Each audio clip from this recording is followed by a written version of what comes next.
श्रोताओं का स्वागत है। आज हम एक ऐसी किताब की गहराइयों में उतर रहे हैं जो हमारे सोचने के तरीके को सच में हिला सकती है। ऋषि खुल्लर की सर्फिंग द सिस्टम। नमस्कार।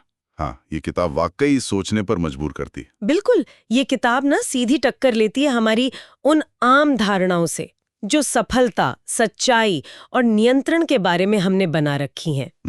इसका मूल विचार शायद जिस दुनिया को हम जानते समझते हैं वो वैसी है ही नहीं। ये थोड़ा चौंकाने वाला लगता है ना? हाँ, पहली बार पढ़ने पर तो जरूर लगता है कि ये क्या कह रहे हैं। कंट्रोल हमारे हाथ में नहीं, सच्चाई वैसी नहीं जैसी दिखती। हाँ, तो आज इस पड़ताल का मकसद है इस किताब से वो सबसे जरूरी और कह सकते हैं काम की बातें निकालना। बिल्कुल। खासकर उन लोगों के लिए जो दुनिया को और उसमें अपनी जगह को एक नए और शायद ज्यादा असरदार नजरिए से देखना चाहते हैं। सही। किताब की बनावट भी काफी दिलचस्प है। ये 3 मुख्य हिस्सों या स्तंभों पर खड़ी है। हाँ, 3 पिलर्स हैं। पहला, वास्तविकता असल में क्या है और हम किन भ्रमों में जीते हैं।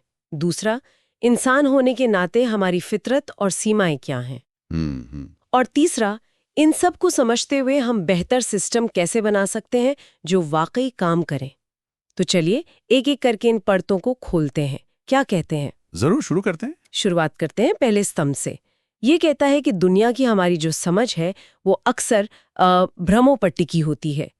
ये सुनने में ही अजीब लगता है कि हम जो नियंत्रण महसूस करते हैं वो शायद उतना वास्तविक है ही नहीं। बिल्कुल। किताब के पहले 5 अध्याय इसी गुत्थी को सुलझाते हैं। और पहला और शायद सबसे बड़ा भ्रम है एजेंसी का भ्रम, इल्यूजन ऑफ एजेंसी। एजेंसी का भ्रम मतलब हमें लगता है कि हम अपनी जिंदगी की गाड़ी के ड्राइवर हैं।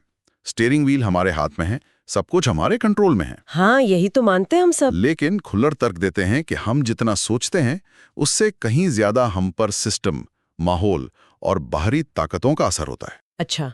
हाँ। जिसे हम व्यक्तिगत ग्रिट या हिम्मत कहते हैं वो जरूरी है।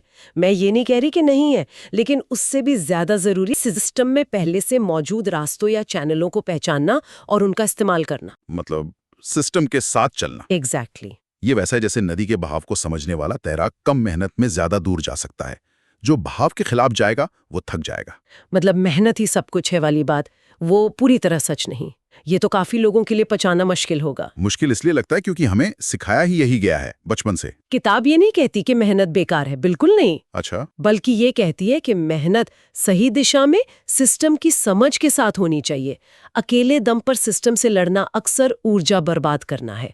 स्मार्ट तरीका है सिस्टम के साथ सर्व करना सीखना। सर्व करना।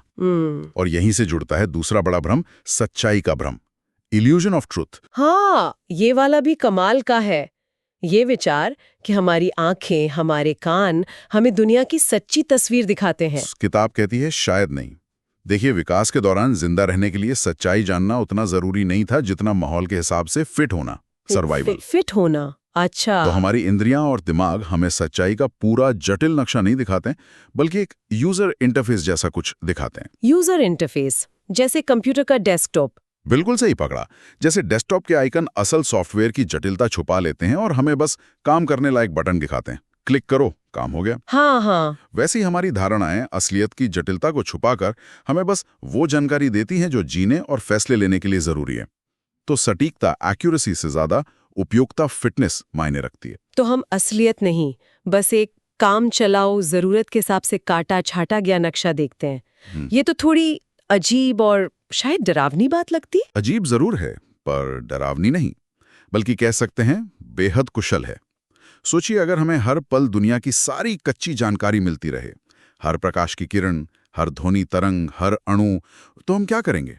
पागल हो जाएंगे। बिल्कुल। विकास ने हमें फिल्टर करने और वही देखने की क्षमता दी है जो हमारे काम का है। ये एक तरह का एफिशिएंसी टूल है। समझ गई, ठीक है। और इसी से जुड़ा है तीसरा भ्रम, चीजों पर अच्छा या बुरा का लेबल चिपकाना। अरे हाँ, ये तो हम सब करते हैं हर वक्त। फलां आदमी अच्छा है, वो पॉलिसी बुरी है, इसमें क्या दिक्कत है? खुल्लर इसे जिज्ञासा का हत्यारा कहते हैं, किलर ऑफ क्यूरियोसिटी। जिज्ञासा का हत्यारा कैसे? जैसे ही हम किसी चीज पर अच्छा या बुरा का ठप्पा लगा देते हैं, हम उसके बारे में गहराई से सोचना बंद कर देते हैं। बस लेबल लगा दिया, बात खत्म। हमारी जांच वहीं रुक जाती है। हाँ, ये तो होता है। किताब सुझाती है कि ये लेबल लगाने के बजाय हमें सवाल पूछने चाहिए। क्या ये चीज़ मौजूदा हालात में फिट बैठती है? इसके नतीजे क्या हो सकते हैं? इस एक्शन के बाद अगला संभावित कदम क्या होगा? मतलब सिस्टम को समझो। मतलब फैसले की जगह समझ बढ़ाने पर जोर। ये तो सोचने का एक नया तरीका है, फैसले से ज्यादा समझना। बिल्कुल। और फिर आता है जीवन के अर्थ का भ्रम, इल्यूजन ऑफ मीनिंग। हाँ, ये तो बहुत बड़ा दार्शनिक सवाल है। क्या मतलब है जीवन का? किताब इसे बहुत व्यवहारिक तरीके से देखती है, बहुत प्रैक्टिकल। तर्क ये है कि जीवन का कोई एक ऊपर से तय किया गया वस्तुनिष्ठ अर्थ या मकसद नहीं है। कोई मकसद नहीं है तो फिर? जिसे हम अर्थ कहते हैं वो असल में हमारा अपना अंदरूनी अनुभव है। जिंदगी को मापने का एकमात्र पैमाना अनुभव ही है। अनुभव, एक्सपीरियंस। हाँ, खासकर वो अनुभव जब हम किसी काम में पूरी तरह खो जाते हैं, जिसे मनोवैज्ञानिक फ्लो कहते हैं। फ्लो स्टेट, हाँ सुना है। वो तल्लीनता, वो डूब जाना, वही अनुभव अपने आप में अर्थ बन जाता है। तो अर्थ कोई बाहर खोजने वाली मंजिल नहीं, बल्कि रास्ते में अनुभव करने वाली चीज है। तो अर्थ कोई खोजने वाली चीज नहीं बल्कि जीने वाली चीज है। ये तो बहुत राहत देने वाली बात है। हाँ, एक तरह से। और आखिर में इस पहले स्तंभ में वो ड्राइविंग की बजाय सर्फिंग वाला रूपक। हाँ, ये मुझे खास तौर पे पसंद आया था। ये एक बहुत शक्तिशाली रूपक है जो पहले स्तंभ के सारे विचारों को समेट लेता है। हम अक्सर जिंदगी को एक कार की तरह चलाने की कोशिश करते हैं। हाँ, मंजिल तय करो, स्टीयरिंग पकड़ो। एग्जैक्टली। और सोचते हैं कि हम नियंत्रण में हैं। लेकिन खुल्लर कहते हैं कि जिंदगी एक विशाल अप्रत्याशित महासागर की तरह है और हम उसमें बहते हुए तिनके नहीं बल्कि सर्फर हैं। सर्फर? हाँ, हम लहरों को बना या रोक नहीं सकते, वो आएंगी ही, बड़ी छोटी अप्रत्याशित। हम बस उन लहरों पर संतुलन साधना, उनके साथ तालमेल बिठाना और उनकी ऊर्जा का इस्तेमाल करना सीख सकते हैं। वाह! तो फोकस नियंत्रण पर नहीं बल्कि संतुलन, अनुकूलन और प्रवाह पर होना चाहिए। सर्व करना है, ड्राइव नहीं करना।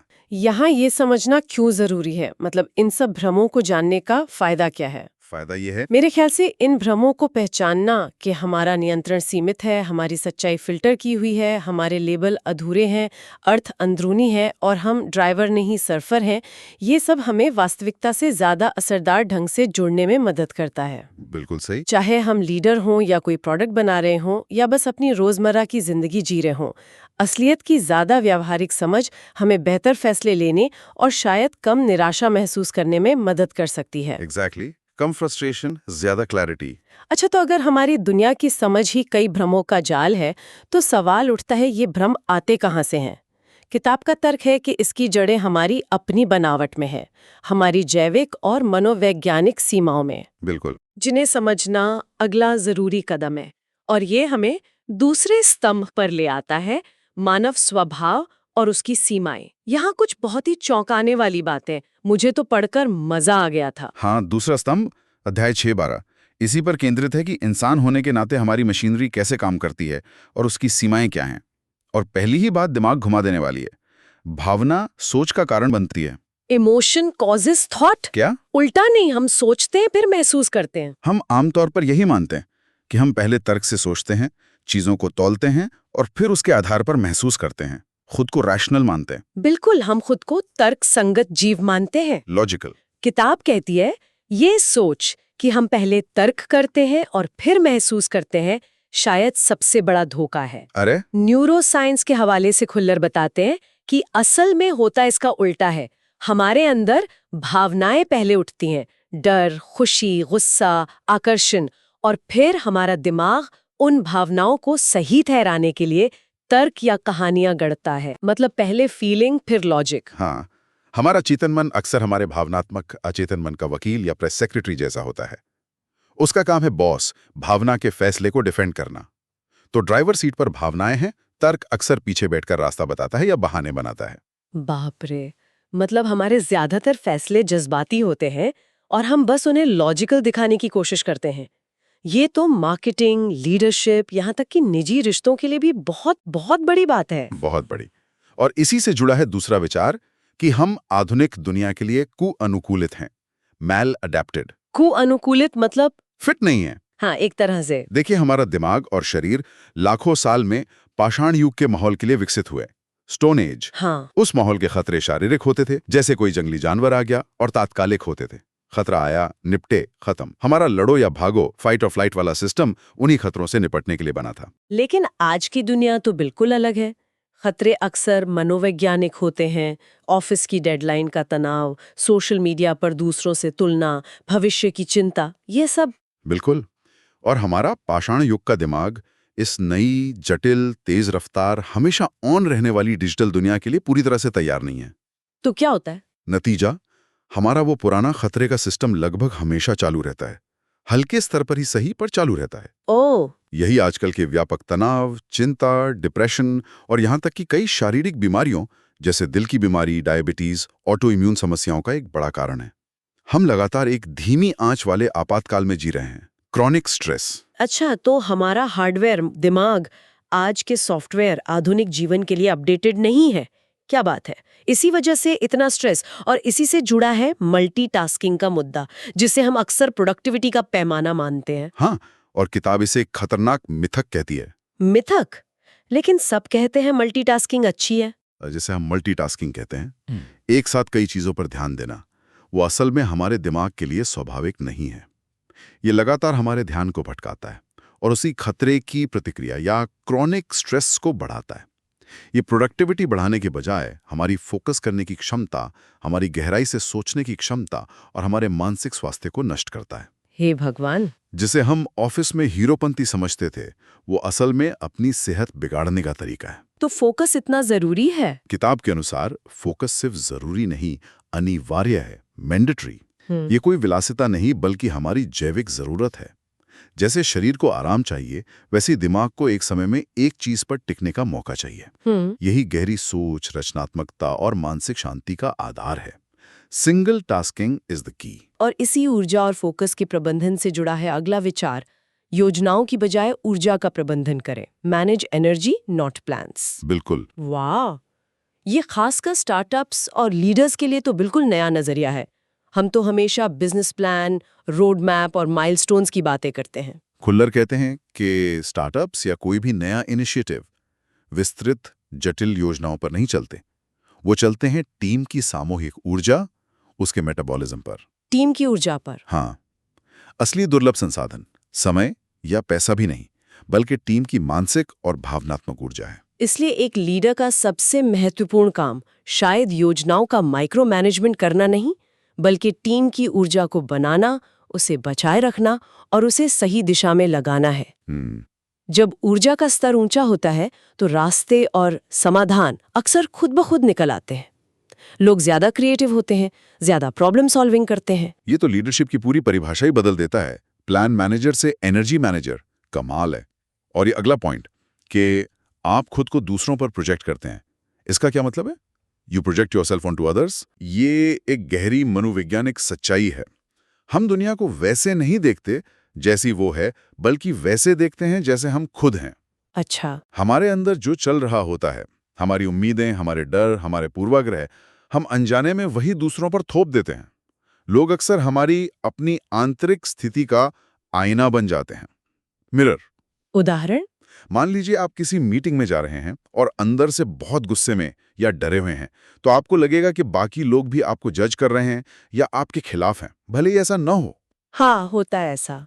इसके विपरीत, अगर हम किसी से कृतज्ञता, सकारात्मक इरादे और खुलेपन के साथ मिलते हैं, तो ज्यादा संभावना है कि हमें वैसी ही प्रतिक्रिया मिलेगी। अगर हम शक, आलोचना या बंद दिमाग से जाते हैं, तो हमें अक्सर वही वापस मिलता है। तो लीडरशिप या प्रभावी ढंग से जीने का एक बड़ा हिस्सा अपनी आंतरिक स्थिति का प्रबंधन करना है। अपने अंदर क्या चल रहा है उस पर ध्यान देना। बिल्कुल, खुद को मैनेज करना। मतलब जैसा हम अंदर से महसूस करते हैं, वैसा ही बर्ताव हमें दूसरों से मिलता है। ये तो रिश्तों और टीम वर्क के लिए बहुत मायने रखता है। बाहरी दुनिया को बदलने से पहले खुद को बदलना। एग्जैक्टली। और व्यापार में भावनात्मक धारणा बनाम वस्तुनिष्ठ जरूरतें, वो शिकागो ट्रेन वाला उदाहरण यहाँ बिल्कुल फिट बैठता है। हाँ, वो बताइए ना जरा। हाँ, वो एक क्लासिक उदाहरण है। शिकागो में जब एक ट्रेन लाइन को बेहतर बनाने के लिए उसे और तेज करने का प्रस्ताव आया, तो यात्रियों ने उसका विरोध किया। विरोध किया? तेज ट्रेन का? क्यों? क्योंकि उनके लिए ट्रेन का सफर सिर्फ ए से बी तक पहुंचना, जो कि वस्तुनिष्ठ जरूरत थी, नहीं था। वो उनके लिए दिन भर की भागदौड़ के बाद आराम करने, अखबार पढ़ने, दोस्तों से मिलने, यानी एक तरह से तनाव मुक्त होने का समय था। वो एक भावनात्मक जरूरत थी। अच्छा, मतलब वो सफर का वक्त उनके लिए एक तरह का मी टाइम था। हाँ, वो तेज पहुंचने के बजाय उस अनुभव को ज्यादा महत्व देते थे।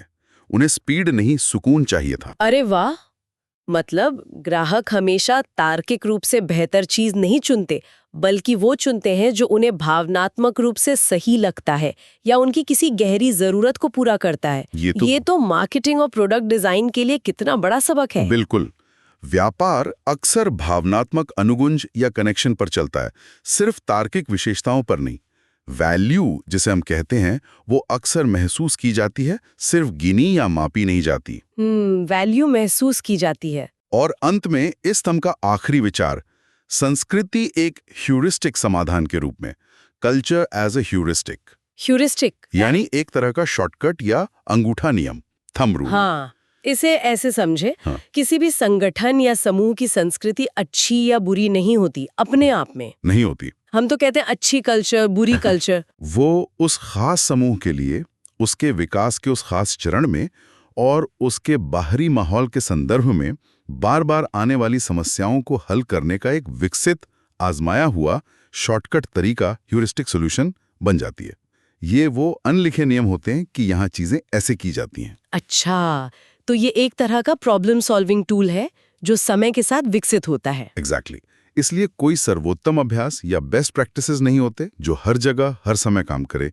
केवल संदर्भ के अनुसार फिट होने वाले समाधान होते हैं। Context is king. तो जो संस्कृति एक छोटे स्टार्टअप के लिए काम करती है, वो एक बड़ी कंपनी के लिए बाधा बन सकती है। बिल्कुल।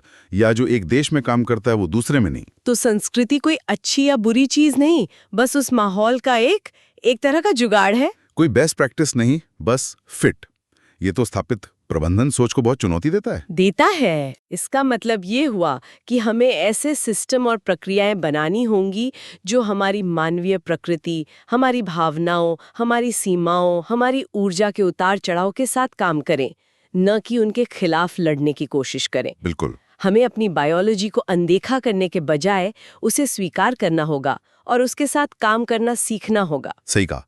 हमारी बायोलॉजी के खिलाफ जाकर सिस्टम बनाना टिकाऊ नहीं होता। ठीक है, तो हमने समझा कि हमारी दुनिया की समझ भ्रमों से भरी है और हमारी अपनी इंसानी बनावट की कुछ खास सीमाएं और प्रवृत्तियां हैं। अब सवाल उठता है कि इन सच्चाइयों को ध्यान में रखते हुए हम ज्यादा प्रभावी ढंग से कैसे जी सकते हैं, कैसे काम कर सकते हैं, कैसे सिस्टम बना सकते हैं। यहीं पर किताब का तीसरा और अंतिम स्तंभ आता है, सिस्टम, सहजीवन और उभार, सिस्टम्स, सिम्बायोसिस एंड इमर्जेंस। यहाँ असल एक्शन की बात होती है। एकदम सही। तीसरा स्तंभ अध्याय 13-23 हमें व्यवहारिक सिद्धांत देता है कि वास्तविकता और मानव स्वभाव की इस समझ के साथ दुनिया में ऑपरेट कैसे करें। इसमें बहुत प्रैक्टिकल सलाह है। हाँ, मुझे भी लगा। हाँ, पहला सिद्धांत बहुत सरल लेकिन गहरा है। स्वीकृति प्रतिरोध, acceptance is greater than resistance. स्वीकृति प्रतिरोध से बेहतर है। हाँ, जो हो रहा है, जो वास्तविकता है, जैसी भी है, उससे लड़ने में अपनी ऊर्जा बर्बाद करने के बजाय उसे स्वीकार करना ज्यादा समझदारी है। यानी हालात से लड़ने की बजाय उन्हें समझकर रास्ता निकालना। ये तो सर्फिंग वाले रूपक से जुड़ता है फिर से। बिल्कुल। स्वीकृति का मतलब हार मान लेना नहीं है। बिल्कुल नहीं। बल्कि जमीन पर पैर रखना है, सच्चाई को देखना है। अच्छा। जब हम वास्तविकता को स्वीकार करते हैं, तभी हमें स्पष्ट दिखता है कि सिस्टम में कहाँ कमजोरी है, कहाँ मजबूती है और कहाँ से हम बदलाव लाने के लिए सबसे ज्यादा असर डाल सकते हैं। वो लीवरेज पॉइंट्स कहाँ हैं? तो प्रतिरोध हमें अंधा बना देता है, स्वीकृति हमें दृष्टि देती है। बहुत अच्छे से कहा आपने। हाँ, इसी से जुड़ा है अगला विचार। हम एक जीवित जीव में कोशिकाएं हैं। We are cells in a living organism। इसका क्या मतलब है कि हम सब जुड़े हुए हैं, इंटरकनेक्टेड। हाँ, और उससे भी ज्यादा ये हमें याद दिलाता है कि कोई भी व्यक्ति, टीम या विभाग अकेले खड़ा नहीं हो सकता। हम सब एक बड़े जीवित सिस्टम, जैसे एक कंपनी, एक समाज या पूरी मानवता के हिस्से हैं, कोशिकाओं की तरह। और जैसे शरीर का स्वास्थ्य हर कोशिका के ठीक से काम करने और दूसरी कोशिकाओं के साथ तालमेल बिठाने पर निर्भर करता है। हाँ, अगर एक अंग गड़बड़ करे तो पूरा शरीर। बिल्कुल। वैसे ही किसी सिस्टम का स्वास्थ्य उसके हिस्सों के एकीकरण, इंटीग्रेशन पर निर्भर करता है, न कि किसी एक हिस्से के बाकी सब पर हावी होने पर। सफलता अकेले नहीं, साथ मिलकर मिलती है। इंटरडिपेंडेंस। मतलब हम सब एक बड़े सिस्टम के हिस्से हैं और सबका साथ चलना जरूरी है। Health of the whole. और इसी से जुड़ा होगा वो विचार की प्रगति व्यवधान से नहीं, एकीकरण यानी इंटीग्रेशन से आती है। हाँ, ये तो आजकल की डिसरप्शन वाली हवा के बिल्कुल उलट है। हर कोई डिसरप्टर बनना चाहता है। हाँ, खुल्लर इस लोकप्रिय धारणा को चुनौती देते हैं। वो कहते हैं कि डिसरप्शन पर जरूरत से ज्यादा जोर देना अक्सर एक किशोर सोच है, एडोलेसेंट माइंडसेट, तोड़ने पर फोकस। तोड़ने पर फोकस। हाँ, जबकि स्थायी मजबूत प्रगति अक्सर मौजूदा सिस्टम में फिट होने, उसके साथ सहजीवी यानी एक दूसरे को फायदा पहुंचाने वाले रिश्ते बनाने और धीरे धीरे एकीकृत होने से आती है, इंटीग्रेशन से। सहजीवन, सिम्बायोसिस। प्रकृति में भी देख लीजिए, सबसे स्थायी विकास विनाश से नहीं बल्कि सहयोग, सहजीवन और एकीकरण से हुआ है। तोड़ने से बेहतर है जुड़ना और बेहतर बनाना। Sustainable change. ये तो सोचने वाली बात है। स्थायी बदलाव जोड़ने से आता है, तोड़ने से नहीं। और अरैखिक सिस्टम्स का विचार, ये थोड़ा तकनीकी लगता है, नॉन लीनियर। इसे सरल तरीके से समझते हैं। रैखिक सिस्टम वो होता है जहां कारण और परिणाम का सीधा संबंध होता है। आप जितना इनपुट डालते हैं उतना ही आउटपुट मिलता है। जैसे नल खोलना, ज्यादा खोलो ज्यादा पानी। ठीक है, सीधा हिसाब। लेकिन दुनिया के ज्यादातर सिस्टम, बिजनेस, समाज, मौसम, हमारा शरीर अरैखिक होते हैं। अरैखिक मतलब? यहाँ छोटे से कारण का बहुत बड़ा असर हो सकता है या बहुत बड़ी मेहनत का कोई नतीजा नहीं निकलता। इनपुट और आउटपुट का रिश्ता सीधा नहीं होता, अप्रत्याशित होता है। अच्छा, मतलब कभी छोटा सा काम जैसे सही समय पर एक ईमेल बड़ा असर कर देता है। हाँ, और कभी घंटों की मेहनत जैसे गलत दिशा में रिपोर्ट लिखना बेकार। सिस्टम सीधा हिसाब नहीं रखता। बिल्कुल। अरैखिक सिस्टम में हमें लीवरेज पॉइंट्स पहचानने होते हैं, वो जगहें जहां थोड़े प्रयास से बड़ा नतीजा मिलता है। Leverage points. हमें बाधाओं, बॉटलनेक्स या कंस्ट्रेंट्स को समझना होता है जो सिस्टम की रफ्तार तय करती हैं, और फीडबैक लूप्स को समझना होता है जहां सिस्टम का आउटपुट वापस इनपुट को प्रभावित करता है, या तो उसे बढ़ाता है या घटाता है। सिर्फ ज्यादा मेहनत करना काफी नहीं है, सही जगह पर सही तरीके से मेहनत करना जरूरी है। Smart work. बाधाएं प्लस उद्देश्य इज इक्वल टू नवाचार। Constraints plus purpose is equal to innovation. बिल्कुल। ये दिलचस्प है। मतलब कमी और रुकावट असल में अच्छी चीज है इनोवेशन के लिए। हाँ, जब हमारे पास संसाधन सीमित होते हैं, ये बाधाएं हुई, लेकिन हमारा लक्ष्य या उद्देश्य स्पष्ट होता है तो हमें रचनात्मक होने के लिए, नए रास्ते खोजने के लिए मजबूर होना पड़ता है। कमी हमें जुगाड़ू बनाती है, ज्यादा कुशल बनाती है। सही बात है। अभाव अक्सर आविष्कार की जननी होता है। Necessity is the mother of invention. ये तो हम भारतीय संदर्भ में बहुत अच्छे से समझते हैं। हाँ, जुगाड़ तो हमारी रगों में है, लेकिन इसका उल्टा भी सच है। प्रचुरता प्लस उद्देश्य इज इक्वल टू बर्बादी। Abundance plus purpose is equal to waste. ये थोड़ा चौंकाने वाला है। मतलब ज्यादा रिसोर्स होना भी बुरा है। बुरा नहीं, पर खतरनाक हो सकता है अगर सही दिशा या फोकस ना हो। कैसे? जब हमारे पास बहुत सारे संसाधन होते हैं, पैसा, समय, लोग, लेकिन कोई स्पष्ट सीमा है या बाधाएं नहीं होती, तो हम अक्सर उन्हें बर्बाद करने लगते हैं।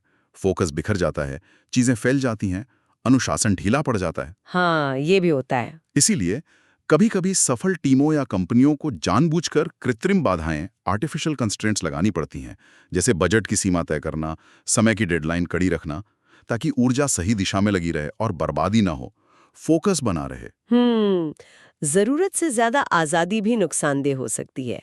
अनुशासन के लिए सीमाएं जरूरी हैं। और क्षमता का सूत्र, कैपेबिलिटी फॉर्मूला, ये बहुत प्रैक्टिकल लगता है। हाँ, ये किसी भी सिस्टम, टीम, कंपनी, प्रोजेक्ट की क्षमता या काबिलियत को समझने का एक सरल पर शक्तिशाली तरीका है। सूत्र है क्षमता is equal two nodes into संचार इनटू फीडबैक इनटू सरल नियम। ओके, एक एक करके समझते हैं।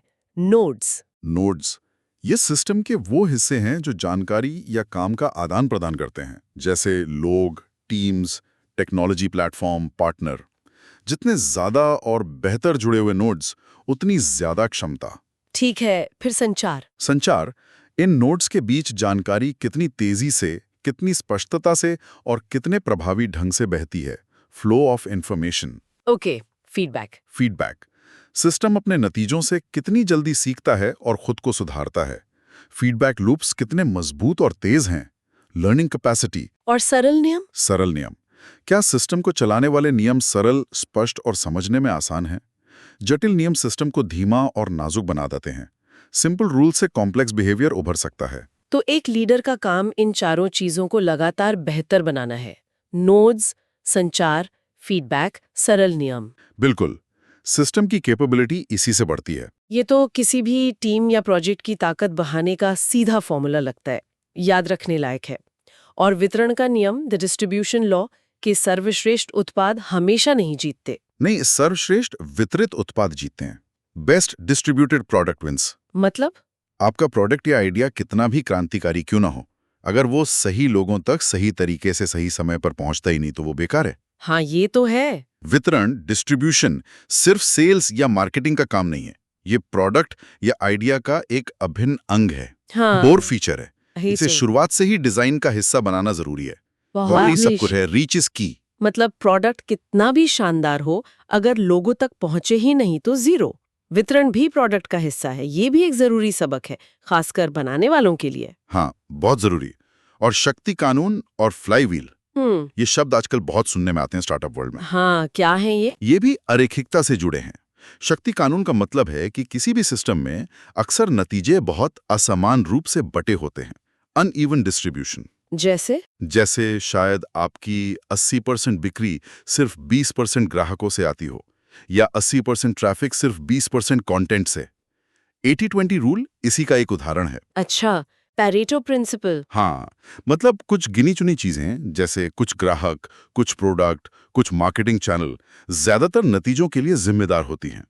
हमें उन कुछ असरदार चीजों को पहचानकर उन पर फोकस करना होता है, न कि हर चीज पर बराबर मेहनत करनी होती है। Focus on the vital few. Exactly. और फ्लाईव्हील एक ऐसा सिस्टम या लूप होता है जहां सफलता और ज्यादा सफलता को जन्म देती है। मोमेंटम बनता है। लूप कैसे? जैसे अमेज़न का फ्लाईव्हील। ज्यादा सिलेक्शन से ज्यादा ग्राहक आते हैं, ज्यादा ग्राहकों से ज्यादा सेलर्स आते हैं, ज्यादा सेलर से और ज्यादा सिलेक्शन होता है।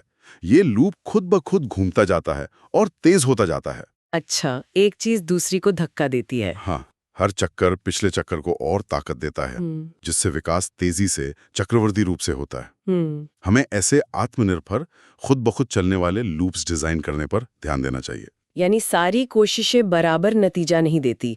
हमें उन चुनिंदा कामों या चैनलों पर फोकस करना है जो सबसे ज्यादा असर डालते हैं, और फिर ऐसे सिस्टम बनाने हैं जो खुद ब खुद उस असर को बढ़ाते जाएं। ये तो बहुत स्मार्ट तरीका है काम करने का। बिल्कुल। लीवरेज और कंपाउंडिंग। और फिर आता है ग्राहक सत्यापित मूल्य, कस्टमर वेरीफाइड वैल्यू ही अंतिम फिल्टर है। ये तो शायद सबसे जरूरी बात है बिजनेस के लिए। बिल्कुल। हम अपनी लैब में, अपने ऑफिस में बैठकर कितना भी सोच लें कि हमारा प्रोडक्ट, हमारी सर्विस या हमारा आइडिया कितना महान और मूल्यवान है, असली परीक्षा ग्राहक के हाथ में। ग्राहक ही बताएगा। हाँ, क्या ग्राहक इसे वाकई में उपयोगी या जरूरी मानते हैं?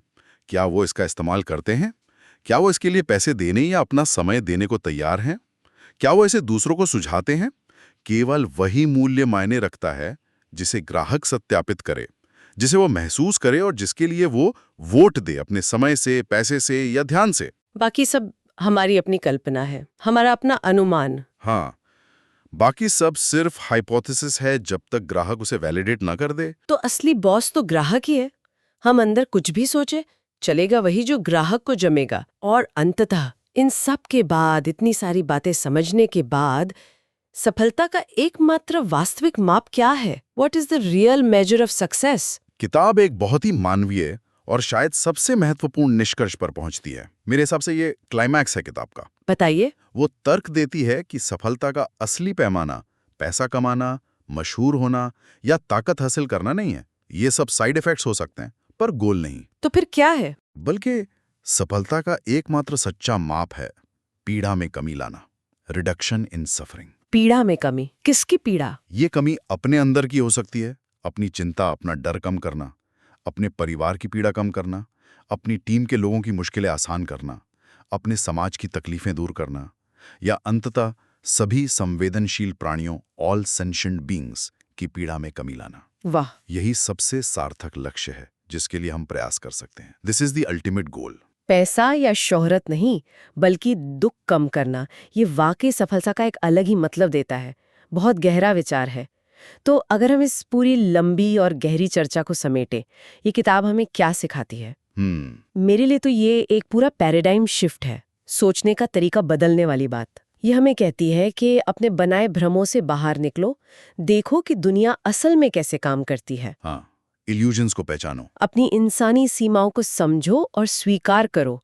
हम सुपरमैन नहीं हैं, हमारी कुछ सीमाएं हैं, हमारी कुछ प्रवृत्तियां हैं। अपनी बायोलॉजी को समझो और फिर इन सच्चाइयों को ध्यान में रखते हुए ऐसे सिस्टम बनाओ जो इस असलियत के साथ तालमेल बिठाकर काम करें। सिस्टम जो हमारी प्रकृति के साथ चलें, उसके खिलाफ नहीं। बिल्कुल। ये जिंदगी को कंट्रोल करने की कोशिश करने के बजाय उसके साथ सर्फ करना सीखने के बारे में है। लहरों के साथ बहना, उन्हें इस्तेमाल करना। कंट्रोल की जगह अडेप्टेशन। ये बड़ी बड़ी जटिल योजनाओं के पीछे भागने के बजाय अपनी और दूसरों की ऊर्जा का प्रबंधन करने के बारे में है। एनर्जी मैनेजमेंट पर फोकस। हाँ, ऊर्जा ही असली करेंसी है। और जैसा कि आपने कहा, अंतिम विश्लेषण में सबसे बड़ा लक्ष्य सिर्फ बाहरी उपलब्धियां हासिल करना नहीं, बल्कि अपने और अपने आसपास के लोगों के जीवन में वास्तविक पीड़ा को कम करना है। चाहे वो हमारे व्यक्तिगत जीवन में हो, हमारे काम के जरिए हो या समाज में बड़े पैमाने पर हो। ये एक ऐसा उद्देश्य है जो किसी भी काम को सार्थकता दे सकता है, मीनिंग दे सकता है। ये बहुत शक्तिशाली विचार है। अच्छा, श्रोताओं के लिए एक अंतिम विचार छोड़ जाते हैं इस किताब के सिद्धांतों पर सोचते हुए। शायद सबसे शक्तिशाली सिस्टम जिसे हम डिजाइन और प्रभावित कर सकते हैं, वो हमारे अपने ध्यान और इरादे को नियंत्रित करने वाला सिस्टम है। बिल्कुल, हमारा अटेंशन ही हमारी सबसे बड़ी शक्ति है। जरा सोचिए, अगर हम अपनी ऊर्जा और ध्यान को सिर्फ एक छोटे प्रबंधनीय क्षेत्र में, चाहे वो अपनी कोई बुरी आदत हो, अपनी टीम का माहौल सुधारना हो या अपने मोहल्ले की कोई छोटी सी समस्या हो, पीड़ा को कम करने पर तीव्रता से केंद्रित करें, तो उसका असर बाहरी दुनिया में कैसी सकारात्मक लहरें पैदा कर सकता है। छोटे बदलावों से बड़ा असर, बटरफ्लाई इफेक्ट। हाँ, इस पर विचार करने लायक है। जरूर। ऋषि खुल्लर की किताब सर्फिंग द सिस्टम पर इस गहन मंथन में शामिल होने के लिए आप सबका धन्यवाद। धन्यवाद। में कि इन विचारों ने आपको सोचने के लिए और शायद कुछ चीजों को अलग ढंग से देखने के लिए प्रेरित किया होगा। अगली बार तक जागरूक रहें और सवाल पूछते रहें।